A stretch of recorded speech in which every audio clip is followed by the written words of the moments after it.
Meet Jack and Arthur. In 1990, both bought an identical apartment building on the same street for $200,000. Jack was a player.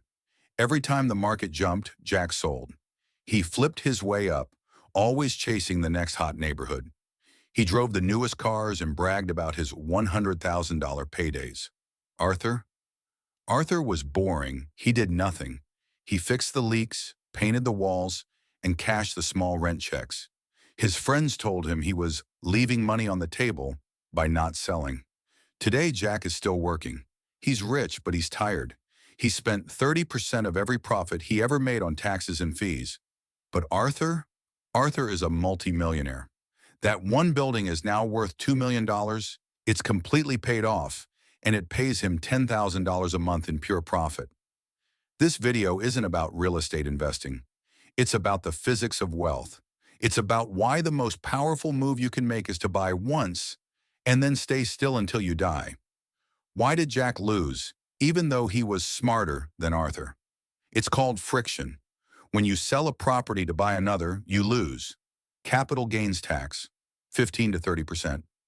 Broker commissions, 5 to 6%.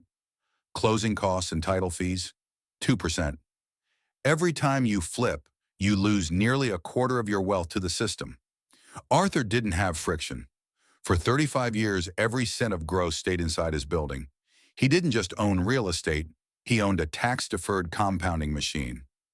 Let's talk about the magic of amortization.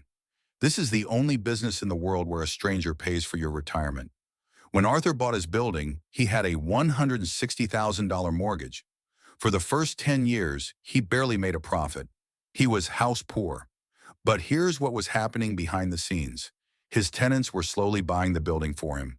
Every month, a portion of the rent check went to the bank to kill the debt. By year 20, the debt was tiny. By year 30, it was zero. Arthur's cost for that $2 million asset? Zero. He didn't pay for it. Time and his tenants did. Buy and hold sounds easy until the year 2008 happens, or a global pandemic, or the roof collapses. This is where the get-old strategy is tested. Most people sell when they are scared or when they are bored. They see the market dip and think, I need to save what I have left. But real estate has a secret. People always need a roof. Even in a recession, rents rarely drop as fast as stock prices. If you can survive the lull, those 5-year periods where nothing seems to happen, you reach the velocity phase. This is where the building value starts doubling every decade. If you sell at year 10, you miss the explosion at year 25. The ultimate reason to hold until death is a legal loophole that sounds like a ghost story, the step up in basis. If Arthur sells his building for $2 million, he owes $400,000 in taxes. But if he holds it until his heart stops, the government forgives the debt. His children inherit the building at its $2 million value. They can sell it the very next day and pay $0 in capital gains tax. Arthur lived off the rent, and his children started their lives with a multi-million-dollar gift, untaxed. Most people spend their lives trading their hours for dollars. The real estate holder trades their patience for an empire. You don't need to be a genius. You don't need to be a shark. You just need to be the person who stays in the game the longest. Buy a piece of the earth, take care of it, and let the years do the work. Because in 40 years, you won't care what the stock market did today, but you will care who owns the land beneath your feet. This is Rich Hack.